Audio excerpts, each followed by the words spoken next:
Good evening, everyone, and welcome to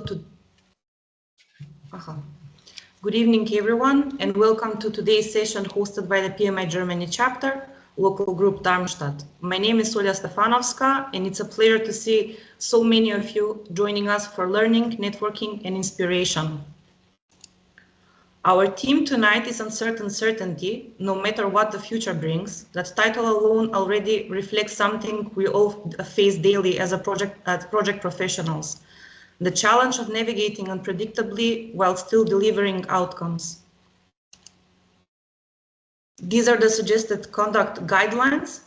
Please mute all your microphones during the session, use your full name, turn on your video if you like, chat in the window. Of course, you can share here your LinkedIn profiles or other informations, and contact the speakers for any follow-up questions.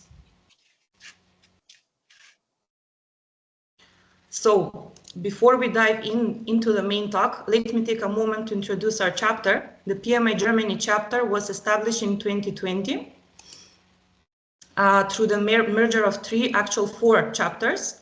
The PMI Frankfurt chapter, founded back in 1988, was the very first in Europe.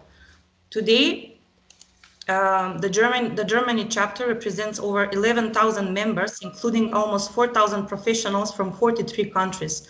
With 150 active volunteers, our mission is clear. To empower leaders, enable learning, foster networking, and drive social impact through projects. Here in Darmstadt, our local group is an English-speaking community with volunteers from six different countries. Since our start, we hosted more than 3,000 participants, offering 2-3 online events each month, plus a monthly in-person roundtable. We're also proud of our LinkedIn group of nearly 500 members, which keeps the exchange going beyond our sessions. So if you're looking for a place to learn, connect, and grow, you're in the right spot, and you're always welcome to join us. And here we are with Thomas, one of the group members from the local group Darmstadt. And of course, now let's talk about why we're all here tonight. We are honored to welcome our greatest speaker, Laura Powers. Laura is the CEO of the Business Agility Institute. She brings with her more than 25 years of product experience across R&D, marketing, sales, and professional services. Her career path has taken her through organizations like Hewlett-Packard, Agilent, Silent.com, eBay, and several startups. She has been involved in designing products as diverse as electronic for space applications, aircraft engines, electric cars, software systems. So when it comes to navigating uncertainty and thriving in different contexts, Laura doesn't just talk the talk, she has lived it. Tonight, Laura will guide us through strategies to embrace uncertainty with confidence. She will share her perspective on how we as project professionals can stay resilient and adaptable no matter what the future brings. Finally, let me thank you again for being here tonight. Whether this is your first PMI event or your 10th, your presence strengthens our community. If you'd like to get more involved, whether through volunteering,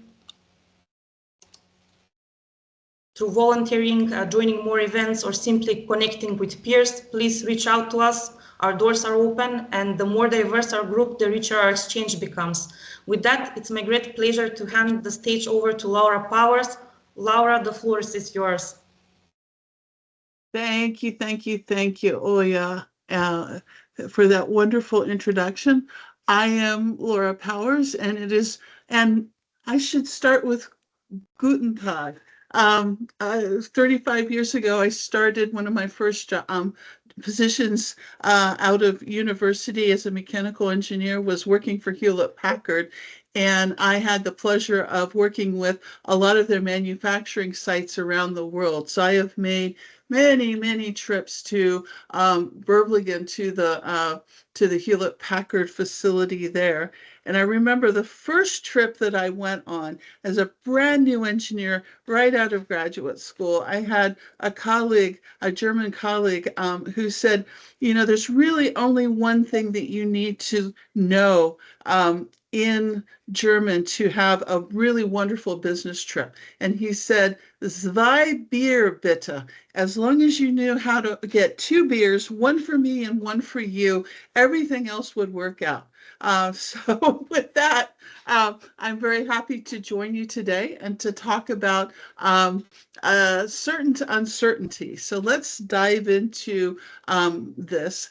And what you'll see is, I believe very strongly that inspiration can come through stories. So what I have designed here is a series of stories to illustrate what we mean when we talk about thriving in uncertainty today. So with that, provided my little clicky thing works, so you may not be familiar with the Business Agility Institute. We were founded in 2016, and we are an independent research and advocacy organization that looks at how do organizations find human-centric ways of working. And we do that through applied research, we do it through education, through advisory or pragmatic guidance, and through building networks of individuals and organizations. And through the years, one of our strongest collaborators has been the Project Management Institute, and I'm happy to be here today as part of that. So let's just dive right in. So at Netflix, teams can greenlight a $1 million project with no sign off if they believe it aligns with strategy and delivers value. That's a pretty big thing.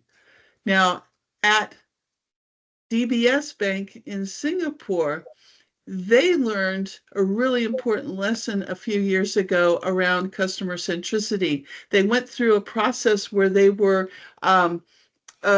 improving their lost credit card process. So if you had lost your wallet, you used to have to wait 5 days to get the cards replaced, and they got it down to the same day. So if you lost your wallet, you could get your credit card replaced in a day. And so they talked to some customers and they said, so how do you like our new credit card replacement process? And the customer said, great, but where's my bank card, my debit card, if you will? The customers hadn't just lost a credit card, they usually lose their whole wallet. And they didn't care if the credit card came same day as a replacement, if their core banking still took 5 to 7 days. So your customer doesn't care about your organizational structure, your internal processes. From their perspective, they want to have all the replacement for what's in their wallet from your bank as quickly as possible, not just one part of the one type of card versus another. So let's talk about something even more heavily regulated, pharmaceuticals. At Bayer, managers have gone from an average of 5 direct reports to an average of 15, and some cases pushing 20 people reporting to them. Now, the interesting thing is it's impossible to micromanage at that scale. You have to be able to clearly delegate and enable teams to do their job with autonomy, because you're not going to be able to supervise very heavily what they're doing. And the results speak for themselves in terms of being able to bring products to market more quickly and saving months of bureaucracy, which then really hits your financial results in a good way. But let's talk about law. So there is a internal law firm in Central America that went from working a traditional working where lawyers worked individually to creating collaborative, autonomous teams with everyone on the team, including several lawyers who could do the work as a group. And with that change in their support and their structure, they were able to drastically increase productivity 175% in 6 months and over 900% in 3 years by changing how they worked. And then finally, one more warm-up story. In the government, let's take a look at an example from the UK military. In one of the busiest war zones, they have a trauma hospital where the medics and the support staff, everyone from the technicians all the way through the doctors, regardless of rank, propose improvements after every case. So they have built this culture of constant learning where the senior doctors listen and they follow guidance from others who have ideas for improving, even if it's a junior nurse. And they've seen improvements in everything from their triage process to new innovations that have saved lives that they previously would have thought were unsavable. So new ways of working is bringing lots of opportunities for businesses. So the question becomes, what do all of these have in common? And what is stopping you? There is a shared pattern that is enabling all of these different organizations from around the world in many different industries see benefits. And the shared pattern is the courage to adapt, the courage to empower their people, and the ability to move faster than the world around them. And if these companies around the world can do this, why not you and your company? Now, when we talk about ways of working, there are some global challenges that people always reference when we talk to them. They talk about leadership and the capabilities of their leadership to look at new ways of working. It's very easy to just rely on the traditional leadership approaches that they've had in the past. We talk about things like resistance to change, making sure people have the right skill set, understanding and shifting the culture of the organization, and then finally the organizational structure itself. You know, is the power concentrated at the top of the organization, or is it more spread out across the organization? And just to be really clear, Bear is a fascinating case study in terms of what they have done. And I would say it wasn't the first thing that they did, and it's not something that would work anywhere. So we're not advocating for any of the particular uh, stories that I've shared even so far. But the idea is to raise awareness and help you think about, what if the things that I think we can't change, what if we Yeah, could? How would it be different? So this might feel like work at your place of work. Everyone on your team is working hard, or is there in, oh, wait a minute, there's another team in the organization. They're working hard as well. And if you get a big enough picture and you zoom out, what you realize is the organization is not actually achieving what it's hoping to, because there are different pockets of the organization with different goals and different approaches to what they're doing that block the overall organization from achieving its goals. So when we talk about business agility, we are talking about how do we approach the work in a different way so that you all are rowing in the same direction and your organization arrives at the destination that is it's wanting to achieve. So when we teach workshops, we often ask people, so when you talk about business agility, what is that? And we often start with an exercise where we ask people to give wrong answers only. Sometimes that works really well, and sometimes we get a group of people who are a little shy and we don't get answers. Now, I have a new best friend who always has an answer. So if I ask my best friend, you may know this person, his name's ChatGPT. And if I say, hey, ChatGPT, give me an incorrect definition of business agility. Chat says, sure, no problem. Business agility refers to the ability of a company to quickly change its logo and its slogan whenever the CEO gets bored or wants a new look. Now, that's a funny answer. We know it's a wrong answer. And there is a little thread of reality in what we read there because business agility and before its time, agile has been around for a while. And it's easy for people to say, this is just a fad. If I wait long enough, there will be a new fad. Before agile, there was lean, and before lean, there was total quality, and before that there was business process reengineering. And if you go, it's just a fad. We'll wait. So I said, Chat, my best friend Chat, now give me a correct definition of business agility. And here's what it gave me. Now, the funny thing is, I don't disagree with anything that's on this slide. But imagine an executive at your company who has a few minutes between meetings. They've heard about this thing called business agility. They ask ChatGPT and they get this response. Well, very quickly, they're going to discover 3 emails that they need to reply to and 2 meetings that they're late for because this wall of words, much of which is jargon, is just too much. So they move on. So at the Business Agility Institute, we have a definition that is as succinct as we could make it, as clear as we could make it, and without a lot of jargon. And what we found is when we share this information with a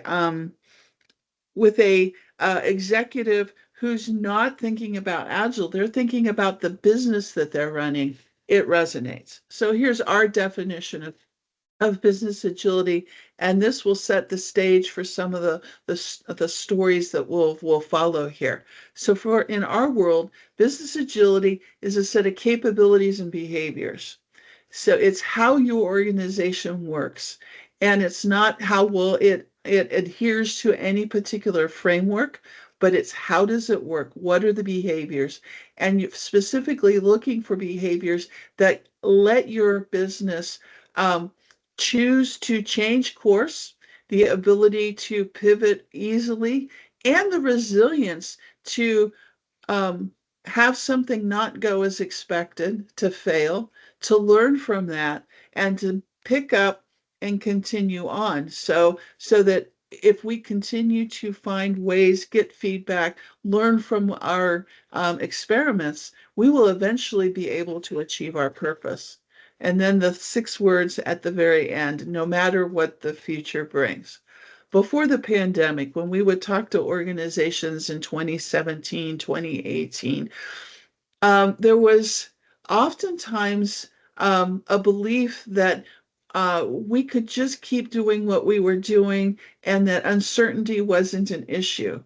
And now every organization everywhere understands that you cannot predict what will arrive on your front doorstep tomorrow, next week, next month, from pandemics to regulatory changes to supply chain issues. It's just constant change in our worlds that our businesses and our organizations are needing to adapt to.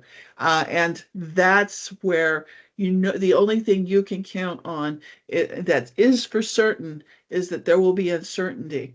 And if you're ready for it, there's opportunities. If you're not ready for it, you will be playing recovery and trying to catch up. So this is our definition of business agility. I have 4 principles that I would quickly add to this to help draw the picture of when we talk about business agility, what do we mean?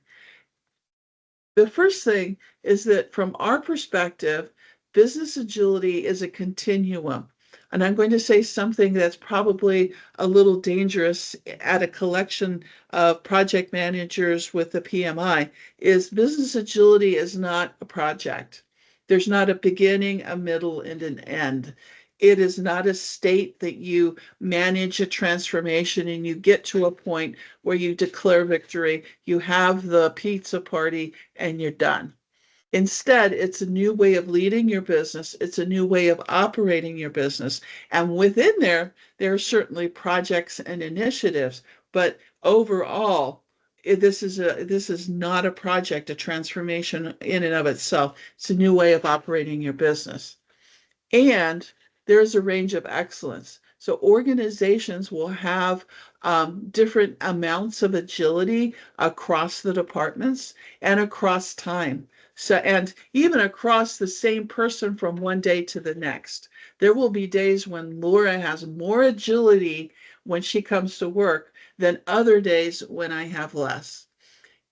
The third principle is there are thousands of ways to achieve agility.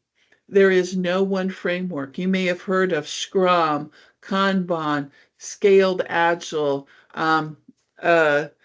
DAD, Disciplined Agile. There are tons and tons of frameworks, and there's not one that's the right and the best one, and everything else is not good.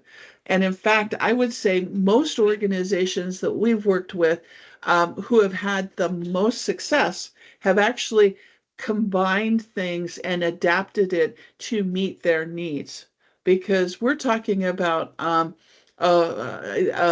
there's an organization, a nonprofit in Australia that works with fisheries. So how you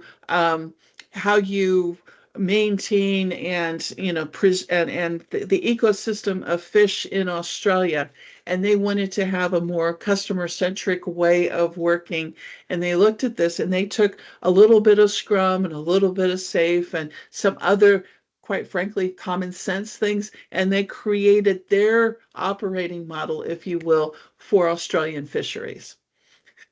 And the final principle is that it always comes down to behavioral change. So even though we are talking about enterprise level outcomes, enterprise level work, it is still a collection of people who do the work. And if you want to shift the culture of an organization, you are fundamentally shifting the behavior of the organization and shifting what the organization values and what they no longer value.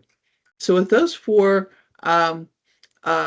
principles, what I'll share is that back in 2001, the Agile movement itself started with the Agile Manifesto. And the focus there was how do you have small independent teams of 7 plus or minus 2 people work together to create a piece of value on a regular basis so that that would incrementally add up to the value that you wanted to deliver to your customer. Now, it didn't take us long to figure out that a single team is not going to create enough volume or enough value to satisfy a customer. So we started to talk about Agile at scale. And Agile at scale says, how do you align multiple teams so that you can deliver more value than a single team? And we hear stories now of organizations like Schwab, Saab, sorry, car manufacturer, aerospace manufacturer. They have thousands of agile teams that work together in synchrony in order to deliver their cars, their aircraft, uh, uh, really large programs. Now, from that, we started to understand that other functions like human resources, marketing, finance, sales could also benefit from understanding Agile. And there's two pieces to that. One piece is in they interface with the product and IT organizations who are already doing Agile. And then also within their organization, maybe they would use a more Agile ways of working. But that's very focused on like Agile in HR as an example. Business agility, in contrast, takes a big systems view and it says, how does value flow across the organization from a really great idea all the way through its development, all of the changes that are needed for marketing and for sales and for finance and everything. So how does everything work together in order to deliver value into the hands of the customer? And it's that big system level perspective that really differentiates it. Now, I want to acknowledge, uh, Pierre and I have had some conversations around this, and at the Agile 2025 conference around the difference between enterprise agility and business agility. Because as you may know, the PMI is launching some major initiatives around enterprise agility. And at the Business Agility Institute, we're like, yay, happy. We are collaborating with the PMI on this, and specifically, they have an objective to create a enterprise agility manifesto for debut in February of 2026, which will be the 25th anniversary of the original Agile Manifesto back from 2001. So Pierre says enterprise agility, Laura says business agility. We both mean really large organizations looking at systems level, how does value flow across the system? Now, it doesn't just stop there. And this is why I'm so excited about developing closer relationships with the PMI, is there's something called ecosystem agility. And in that case, what we're talking about is independent businesses, organizations, nonprofits in a particular space who collaborate together to create even bigger value in the world. An example would be in healthcare. You have pharmaceutical companies, medical schools, medical organizations, uh, there's many players in many different kinds of organizations who need to collaborate at some level to deliver to value to Laura as a patient in with a particular ailment. So that ability to think bigger and before we started this conversation, Oya and I were talking about her profession in architecture. And that's another one. When you start to think about climate change and the impact in building and construction and materials and everything like that, it's another ecosystem. And how do the various players in that work together? Uh, I have a friend who is part of the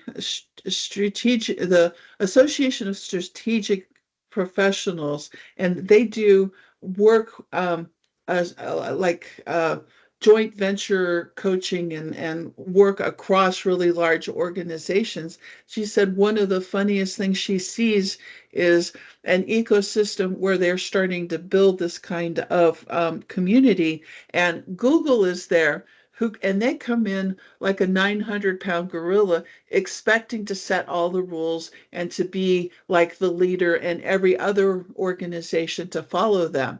The only problem is that there may be a couple of startups who own the patents for what the group wants to accomplish, and they're not willing to sell, be acquired by Google. So they're creating this partnership, and they actually have more power because they've got the technology and the patents. And how do you find ways to collaborate in that kind of environment where the power is really off balance? Now, all of this is important because there's a good bottom line business case for business agility. We do an annual report where we go and we assess the state of business agility maturity across industries, across geographies. And from last year, what we found, and this is where the statistician wants me to make sure that I say that this is correlation, not causation. So organizations that have increasing business agility see greater revenue growth. That doesn't mean that if you have more business agility, you automatically get greater revenue growth. We can't prove that. But what we can say is there's something about organizations that work in a human-centered way of working. They see better business results. They also see greater employee engagement and retention. Again, it's correlation, not causation. So finally, before we the way that we think about business agility at BAI, now that you've got the definition and you've got the four principles, is we have a research-based model based off of data with about 2,200 companies right now that says if you're looking at a new operating approach for your business that's more human-centric, you would pay attention to 5 domains: the culture of the organization, their customer centricity, how they lead the organization, how they develop and deliver value, and then finally, everyone's favorite, not flexible operations. How do you do the governance and risk management? How do you fund projects? And it's funny because that has traditionally been the area of business agility that most organizations save for last, meaning it's more fun to talk about culture and leadership than it is to talk about operations, which can be incredibly difficult to shift. And for you to be able to sustain change in your organization, it's absolutely vital. I spoke at the Agile 2025 conference in July on this topic, and it was a surprise for us to have a full room of largely leaders from PMOs who wanted to talk about, okay, we're ready to really dive into what does it mean to have a human-centric approach to a PMO. So within those 5 domains, we have 18 capabilities that help an organization deliver the value in a way that aligns with the people, their customers, as well as their employees. Think of these as muscles, and depending on what muscle is what you want to accomplish, your business outcomes, you will pay more attention to some of these capabilities than other capabilities.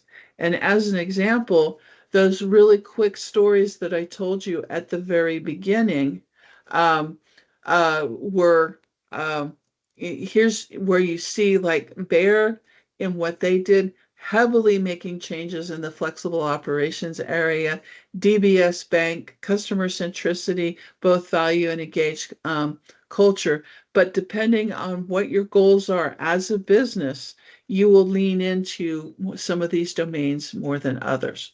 Now, before I leave this little educational piece of the presentation, there's one last thing that I want to share that I think is interesting and important, and that is at the base of this model, we have identified 84 behaviors that you would look for in an organization with excellent business agility. Now, I can share at the end a QR code where you can download the report and check out all of those behaviors and everything in detail. The point I want to, actually the QR code's right on this slide, but the point I want to make here is we built this model based on research from the ground up. And towards the end, we organized it into which things were related to leaders, executive behaviors, and what we call everyone behaviors. You'd look for everyone to have those. And 2/3 of the behaviors are either executive behaviors or leader behaviors. And we hear a lot around um, concerns in organizations about, sustaining Agile, and the transformation failed, and is Agile dead? And I will tell you, one of the clearest signals for a viable, sustained Agile ways of working is for the leaders to recognize and to model that their behaviors have to change. It's not just something, this is not something that they can delegate to the rest of the organization. Their ways of working will change along with everyone else's. And in many cases, some of these behaviors need to be embodied by leadership first before everyone else. So with that, let's return to um, a bit of some storytelling in the time that I have left. So it's impossible these days to talk about ways of working where you don't have some conversation about artificial intelligence. So let's start there. And um, our belief is that AI will fundamentally re-engineer how work happens around the world across industries. And what our worry was, and still is, quite frankly, is will organizations be able to see the return on investment for AI by how they integrate it into how their organization works? And just to give you some context, there is a research report out from McKinsey that said an organization who was involved in a digital transformation, in the last few years, the rule of thumb was $1 spent on the digital transformation, you should budget $1 for the change management for a digital transformation. So it was 1 to 1. €1 spent on digital transformation meant you should plan a euro spent for change management. Now, for an AI transformation, €1 spent for an AI implementation and scaling that, you should plan €3 for change leadership. So that means a couple of things for me. Number one, if you are specializing in change and you can bring in literacy and the ability to consider the important aspects of scaling an AI initiative, you're going to be in heavy demand, as this progresses. The other thing is that most organizations won't budget €3 for change leadership for each euro that they spend on AI. And so there's going to be, I think, a lot of turmoil and a lot of we've done this and now we have to roll it back, and there's going to be a lot of waste, and there's opportunities in terms of helping organizations work through that. Now, we did some research last year that said in order for an organization to get that return on investment, out of those 18 capabilities that we have identified, there are 7 of them that are really, really important, that you need to have this capability in your organization in order to get the return on investment from AI. And part of this is you can use AI to, let's say, accelerate the analysis and the development of recommendations for an important decision for your organization. But the bottleneck is probably not that. The bottleneck is getting the critical people together to have the conversation, to review the recommendations, and to actually make the decision. So when you start to look at the system of the organization and how AI fits into it, very rapidly, if you have not addressed how to balance governance and risk, how to move money around in your organization on some frequency greater than your annual budget, if you aren't able to ruthlessly prioritize the work and to run experiments and to learn from them, you are not going to get the return on investment that you want. Now, um, there's a story that I think really illustrates this really well. And this story also comes from my buddies at McKinsey. So they were working with an airline who wanted to uh, make more money, and they had identified an opportunity, they thought. A passenger airline in general also carries about 45% of all of the air freight that is shipped around the world. So if I take a Lufthansa flight from San Francisco to Frankfurt, on my plane, in addition to my luggage, there's going to be some air freight that's moving from the US to Germany. Now, a 747 or a 320, A320 has about 16 tons of capacity, and that's way more than what the passengers and their luggage needs. So they were thinking, okay, this is a great opportunity. McKinsey helped them develop a AI solution where they were able to predict how much extra space there would be on a particular flight. So if I'm on the Lufthansa flight on the 1st of October to Frankfurt, this AI application will help the airline predict how much extra space would they have, what they should charge for it so that they can really maximize the usage. So they developed this system, tested it out, worked really well, installed it, thought they were done. McKinsey goes off, the airline starts using it. Mackenzie checks back with them down the road, and it turned out that the system really wasn't being used very much at all. And so Mackenzie dug into, well, what was going on? What was the issue? And there was something in the system that was keeping the airline from capturing the full value of this new air freight process that they had designed. And it turned out the issue was that they had not trained the operators at the airport on how to maximize the caseloads for the pallets. So it was an issue that wasn't a technology issue. It was a plain old people and skills and training issue. And typically technology, when you upgrade to a new piece of technology, it will unveil a bottleneck someplace else in your system. And in order for you to get the return on investment that you're looking for, you need to take that big picture look and say, okay, we've got this piece of technology, this AI solution. How does the value flow through the system? Oh, it's not working well. There's something else that we have to do.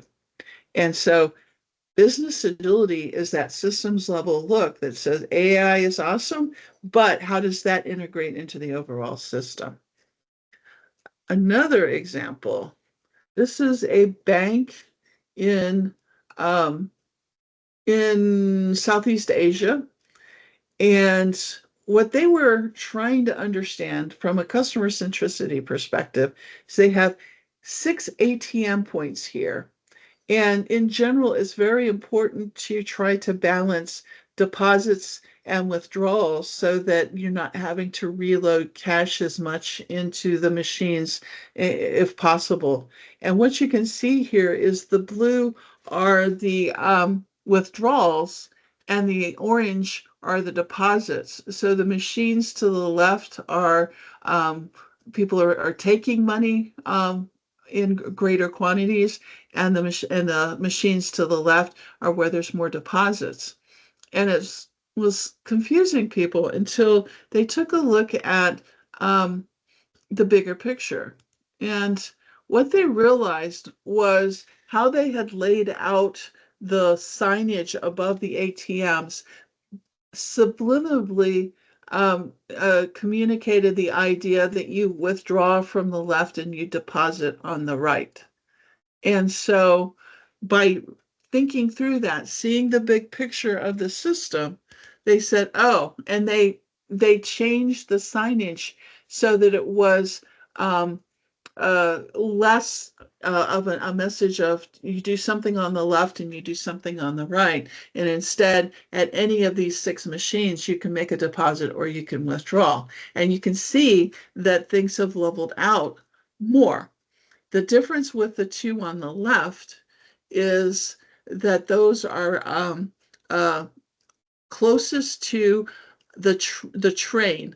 that this is at a train a train station, and those two are closest to where the train stops. And so you come off the train, and if you need some cash for uh, as you're going home for the day, you're likely to stop at one of the first two ATMs more so than the others. So this is as probably as good as the optimization process can get, but it's a lot better than it was before. Now, the question that you might be asking is, how do you get started with something like this? And this is something I love because um, the first piece is a change in your mindset, and you can start to see elements of organizations with different business agility capabilities, even if they aren't specifically on a journey to adopt greater business agility. I see stories all over the place. And one of the ways to bring this back into your organization are two questions that you can think about, that you can engage people with. The first one is looking for things that are blocking your organization from achieving its purpose. You're looking for the constraints in the system, if you will. And then the second one, and this is a great conversation to have with people on your teams, is what's just stopping you from doing the best work of your life? Because if we could enable everyone to be able to do their work and do it very well in a way that serves whoever their customer is, that's good for the employee, it's good for the business, and it's good for the customer. And normally when you ask that, have a cup of coffee, and a conversation, you will start to hear ideas from people. And those places are the places to start. Now, one of my favorite stories about that is Jim Keane, who was the former CEO of Steelcase. Steelcase is a company that builds office furniture, so desks and chairs and things like that. Not exactly the most exciting business in the world, but something that we all rely on, right? And he had been a long-time employee of Steelcase and had been promoted up through the ranks. There got to the time where he was becoming the CEO. And it just happened that that the organization was going to have a meeting of like the top 100 managers in the organization, and that was going to be his first day as CEO of Steelcase.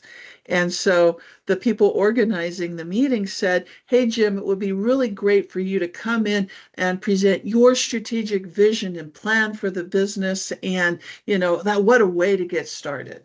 And Jim thought, yeah, um, last week I was their peer, and now I'm the boss. That doesn't sound like a very good idea. And so he came in and he opened this meeting with the top 100 leaders. And he said, we're going to have a little exercise to start here.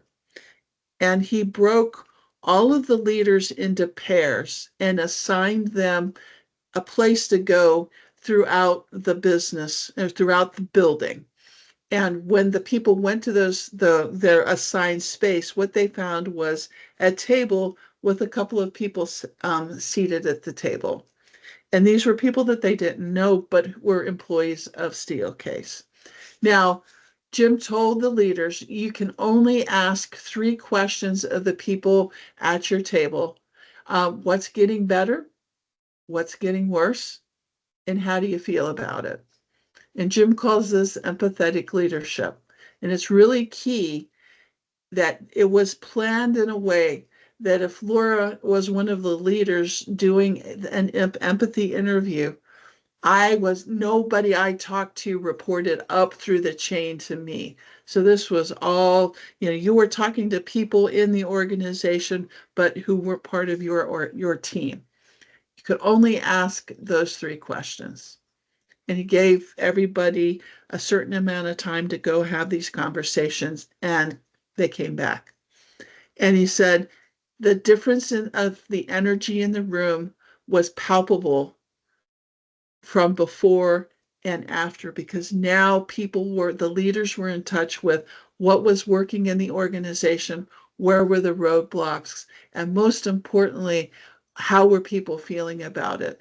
And from that, then they had a great conversation about what should the future strategy be for Steelcase and how they could move together as a team.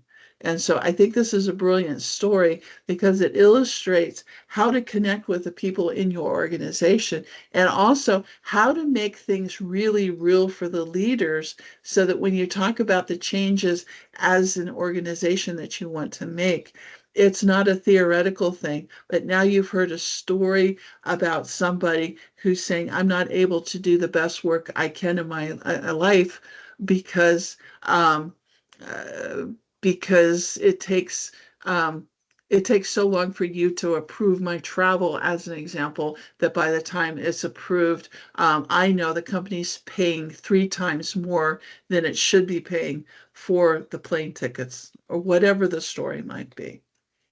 Now, another story about approach to change. This comes from Mary Barra, who's the CEO of General Motors.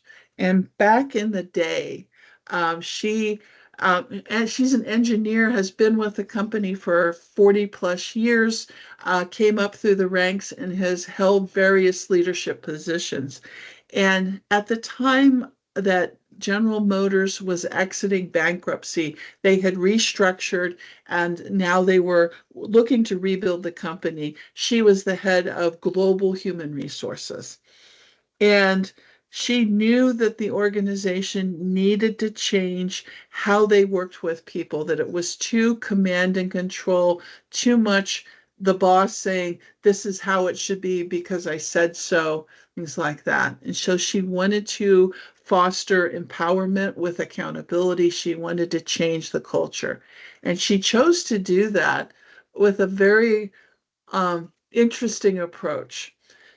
Up until that point in time, General Motors had a 10-page human resources policy for the dress code. And it got into, different roles and what you could and couldn't wear, and it just lots and lots of rules. And she said, okay, we're throwing that away and we're replacing it with 2 words. The new dress policy is dress appropriately. That's it. And immediately she gets, managers are saying, oh my God, this cannot work. This is just, it's crazy. And the one manager in particular just could not conceive of how this would work. And he was a manager in the sales organization, and he had several people who were part of the leasing team who periodically, on very short notice, would have someone from the government stop by. And the manager was concerned about, appearances if the government stopped by and the leader had jeans on. And so Mary said, interesting. Why don't you go talk to your team and let me know what they say and what you can work out. And so person went off, and Mary realizes a couple of weeks have gone by and she's not heard from the manager. And so she goes and she looks for this manager and said, what happened? And the manager goes, oh, yeah, that thing. That's not a problem. I talked to the team. They were all very excited to have, more flexibility in the dress code. And they all agreed, there is about 4 people, that they needed to keep a pair of slacks in their offices so that if one of these short notice sales meetings was called, they could change clothes. So they took care of it. All is good. It's working great. Everybody's happy. And in interviews after that, Mary identified this as the smallest, biggest change that helped that organization start to shift to a culture where it wasn't behavior by law or behavior by mandate, but it was behavior by common sense and with trust and empowerment.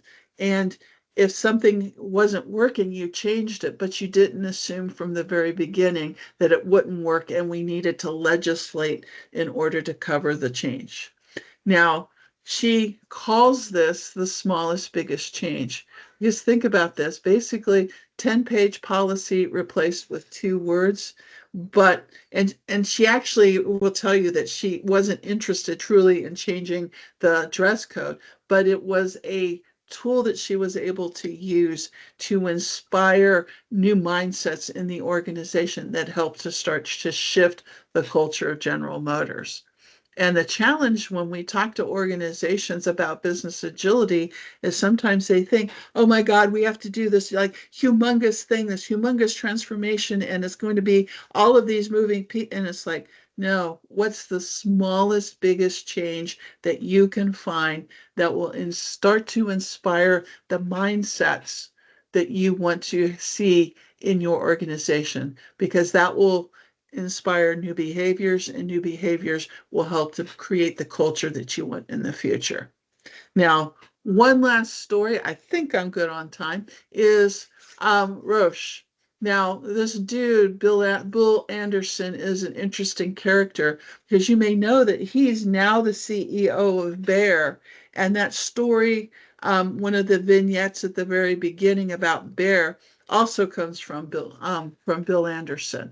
But back in the day, he was leading Roche. He had been at Genentech, went to Roche.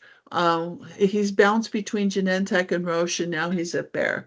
But if you look at what he has done through his whole career, he has spent 10 years trying to improve processes and empower people at the organizations that he works at. And what he really wanted to do at Roche at one point was look at their annual budgeting process. And he felt like it shouldn't be the blueprint set in concrete for what you're going to do for the next 1 to 5 years. And so he had this idea that, okay, let's find a new way of working so that people are not hoarding resources in their organization. He sent 6 of his best people off to find a solution, and 3 times they came back with recommendations that weren't enough. They didn't shift the behavior. And he realized the problem wasn't the process of budgeting itself. The problem was that you set an arbitrary budget in January without having any idea of what you're actually going to need in November. And this hierarchical approval process was destroying accountability in the organization and initiatives. Now, so he did a really daring thing. He got rid of targets, he got rid of budgets. And he said, we need to go do what needs to be done to serve our patients and to progress and to drive progress. Do what needs to be done to serve patients and drive progress. That takes an incredible amount of trust and transparency in an organization to make a change like that. And so at the time that I did this case study, Roche had had 3 years of no budgets around the world in Roche Pharma. And the results were spending was down and performance was up. And I have no idea. I've not yet been able to like dig in to find out that now that Bill has moved on to Bayer, has Roche continued with this, or have they shifted their approach a little bit? Because one of the things that often happens is until you have your new ways of working really take root in your organization, all it takes is a new a new a new CEO, a new vice president, and things will change, sometimes for the better and sometimes not. But I want to inspire you here because you can start smaller. You don't have to be the CEO of a multi-billion-dollar business to help to start shift these things. I have a friend that I went to college with who is a middle level manager at NASA in the US as here. and he is responsible for many of the wind tunnels that NASA uses to model the aerodynamic flow for um, uh, aircraft, for space shuttle, for space applications, things like that. But it also gets used, for other types of non-governmental purposes, whatever. But in general, these wind tunnels are old. And need a lot of maintenance and updating and things like that. And so Tom has struggled for years with, he knows he's based in Virginia. He needs to send technicians and engineers to where the wind tunnels are to do some of this work to maintain them. And every time it's this battle with, I need to send George and Jill to Kansas to work on the wind tunnel there. Huge effort to get the travel justified, and it would just go in circles until the last possible minute, and they would pay a premium to send two people to do some work at the site. Now, you all may not know Kansas, but just trust me, nobody goes to Kansas for fun for something like this. I mean, it's a business trip because that's where the wind tunnels are. It's not like, going to Disney World or something. Anyways, Tom convinced his management at NASA finally that they gave him a budget that said, here's your pot of money for wind tunnel maintenance on an annual basis, and you can spend it however you want to, and you don't need our approval. However, you've got these objectives in terms of the functioning of the wind tunnels, and you have this pile of money. And if you run out of this money and you aren't able to meet those objectives, you will be held accountable. But as long as you're meeting your objectives and staying within budget, it's up to you. You can approve your own travel plans. And so from the CEO level of Bill Anderson and Roche, Bill Anderson and Bear, you can find smallest, biggest changes that you can lead as a project manager wherever you are in your organization that can help free people up to do the best work of their lives. So just to leave you with a couple of parting thoughts. One is to start where you are. Um, you have objectives. It's funny, I was a project manager a million years ago when I was at HP, and I know the pressure that this kind of a job creates because you are one of the you're at the intersection of so many parts of the business, and so you have to start where you are, look for the constraints and the bottlenecks, involve people doing the work by asking them what's getting in the way of their success, and look for places where you can involve the leaders and run experiments. It's much easier to craft progress through change by saying, hey, what if we tried this for a couple of weeks and see and learn from it, rather than proposing something that is a huge effort that needs tons and tons of approval because it's scary when it's big, but it's doable when it's small, no matter what the future brings. Because we have no idea what next year, next week, the next 10 minutes is going to bring in terms of business. So that's my email address, a couple of QR codes, and I will get these slides to Oya after this talk so that she can share contact details and things like that. But if there's anything that we can do to help spark these kinds of changes and this kind of progress in your organization, we would be thrilled to do so. So with that, I'm going to hand it back to my um, uh, partner in crime here. And well, yeah, back to you.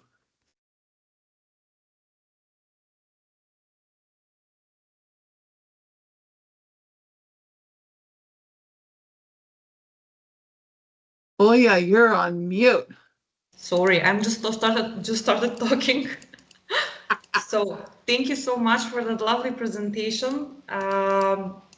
Does somebody have any questions for Laura? Please raise your hand or write in the chat if you feel more comfortable. Maybe Laura, I have a comment, and I saw your example of Roche, who abandoned annual budgets and learned that they are increasing and improving the results. If that can be somehow transformed also to project management. In project management, we still have budgets, we have a funding limit. But if we go on and we adapt to other scope changes and whatever comes around in our context, so shouldn't we be allowed to be more flexible on our budgeting and obtain more funding? So isn't it an option to go this way? I, I I believe absolutely, because I remember putting together Gantt charts and work breakdown structures and things like that back in the day. And the joke was always that there was probably about 2 minutes once you've put the plan together where it's accurate and true and complete. And then stuff starts to change and to move. And so I think that we need to acknowledge that um, we're constantly in a state of adapting. And if we're not acknowledging that the financial aspects of our projects need to be adaptive as well, we are we're deluding ourselves. Now, I think Yeah. one of the and this is where these pieces fit together, because you and I will not be very good at estimating the finance for a 3-year project for something that's never been built before. Now, if it's a 3-year project to build a bridge, we probably can get pretty close on that. But for other things, can we break it down so that we're estimating what do we need to do to deliver something in a month or 6 weeks or something like that? And it's a different way of thinking about how you organize the work. And I totally acknowledge that in in a PMI gathering, the diversity of the industries and the products and services is so diverse that what works here won't work there. So you have to be able to adapt to your industry as well, I think. Yeah.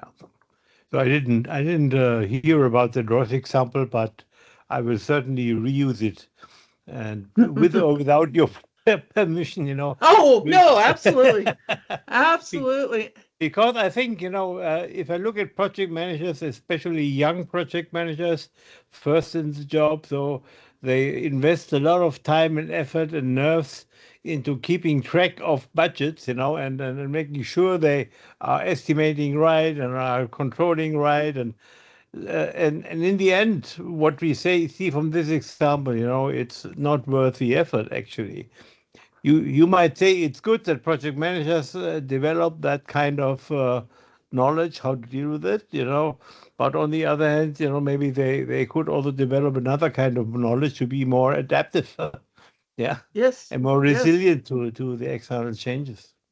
Yes, because if you think about projects that succeed, they're often led by a project manager who understands the finance and is keeping track of like the really big surprises and things like that, but also has the relationships to go deliver the news and to work with the leadership to adapt to whatever shows up. Yeah, yeah, And yeah. in English, we call it playing chicken. My guess is in Germany, you have some version of this where you have a group of project managers all working in an area. Everyone is behind schedule, but we're all still saying that our status is green because we're hoping Oya will say she's red, because then that will force everybody to like adjust. You just don't want to be the person to, we call that playing chicken.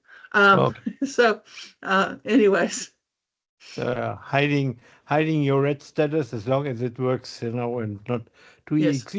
the first one to be exposed. Well, I had a personal example from a project I coached. It was project, and the internal projects in IT and installing SAP HANA version. Some of you might know what it is, and it was budgeted for 1.5 million. And everybody knew it was very tight, there was high risk with that. And eventually, they went into that project, and what they came up with after half a year, 9 months, they need another million. And the sponsor said, I don't have it, I just, I would like to give it to you if I had it somewhere, but I don't have it. So now everybody is desperate, but no, the solution is easy. They went to another division, and this division leads that. That's interesting and helpful for me if you succeed. So I'll give you 1 million from my budget. That's entrepreneurism, and that's not being desperate about because you are on a budget. If you have a good cause and you show a good performance, you will find somebody who gives you some budget. Budget is not really the 100% blocker of anything. Yep. Absolutely. And at the end of the day, it's those relationships that matter. The ability to go to a leader in another division and work the problem and figure out how to make it work. Yeah. It's funny because when we show that it's meant to look like a periodic table with the 18 capabilities, when we show that to a executive at a company, oftentimes they'll start looking at it, and they'll probably half of the time they go to the prioritized capability, and they say we need to get better at that ability to ruthlessly prioritize what's most important, because then the decisions about moving money around because this is the highest priority, it becomes more straightforward. But we, and this is globally, are not doing a good job of those kinds of conversations. So very nice. Anybody else has a question? Comment? Did you like it?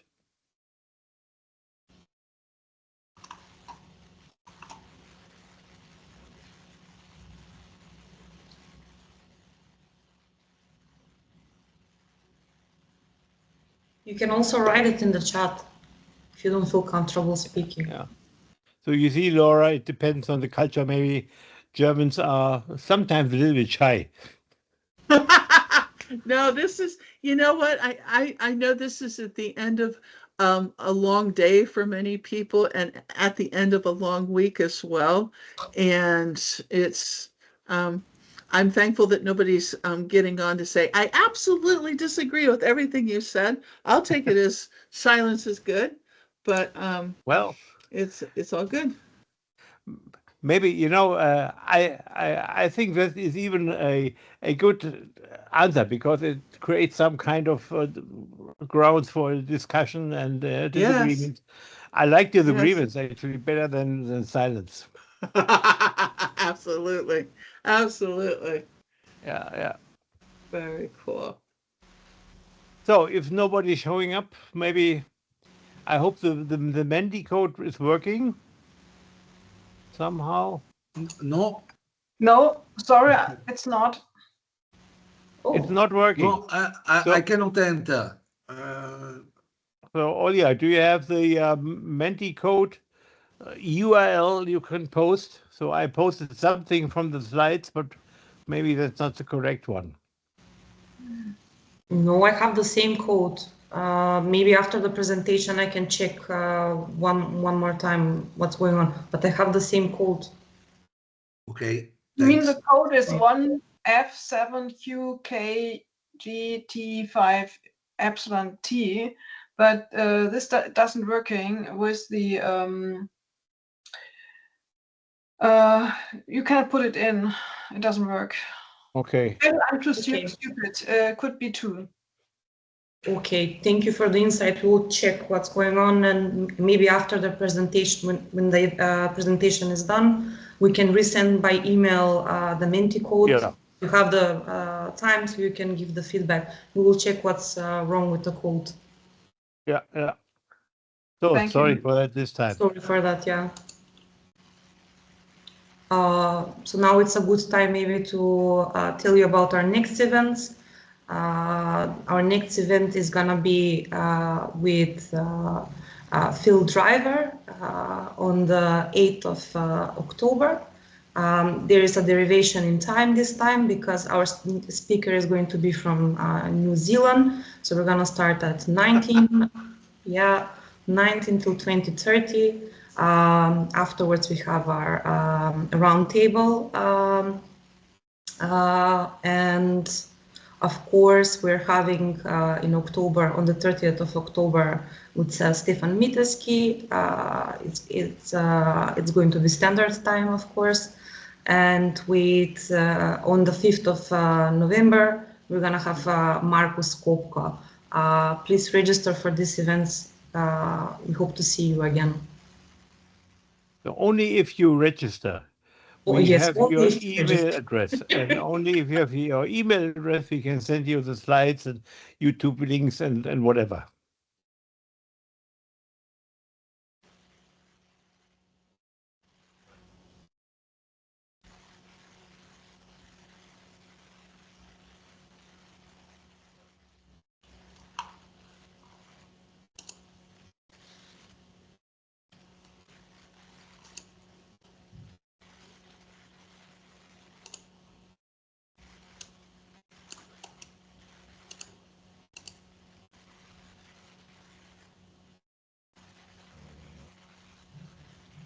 Yeah. Cheers, Alex. Alex is from South Africa, but he is a fan of the soccer club of Frankfurt.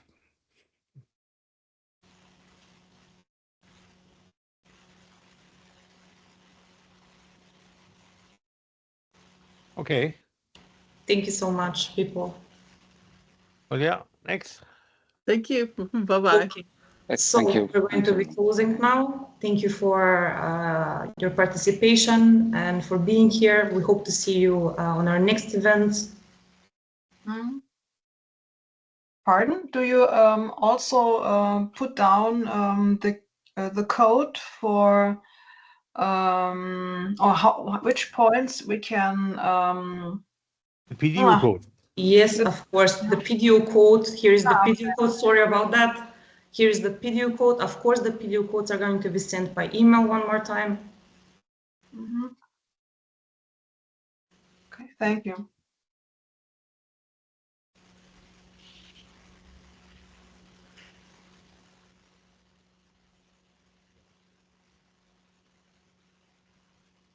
Thomas, one of our participants, Andreas, has a question. Are PDUs assigned automatically? No. I do not see it. Then you have to share it, please. Here it comes. Thank you. It's also in the slide deck, so I'm not sure what I'm seeing right now, yeah, but we also repeat it in the email we'll send you in the next days. Yes. Yes, thank you. And in the email, there's also a link where you can input the PDU code, so it's normally a 2-click process.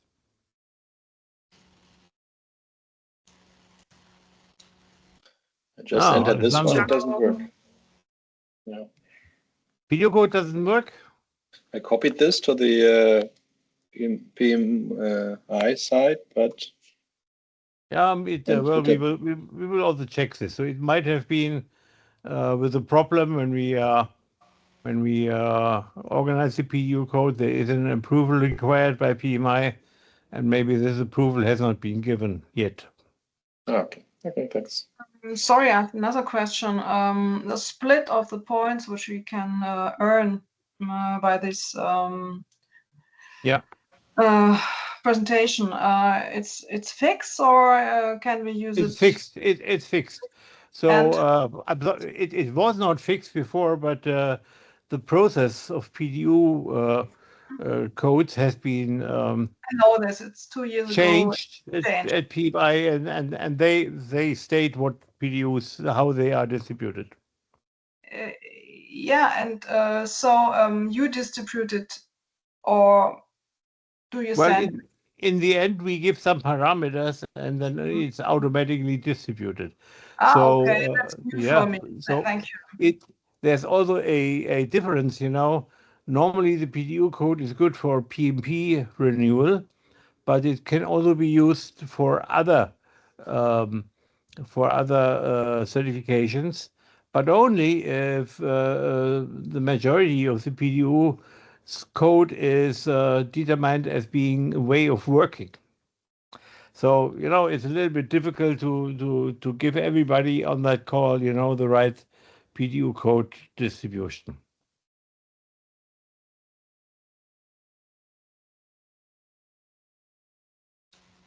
Just saying, you know, there is a not trivial process behind it.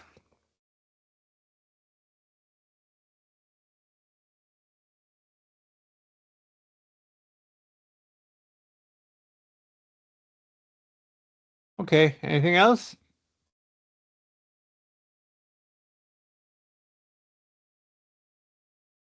Then bye-bye. Ciao, people. Bye-bye. Have a nice Thank evening. you. Bye. Thank you. Bye. Bye.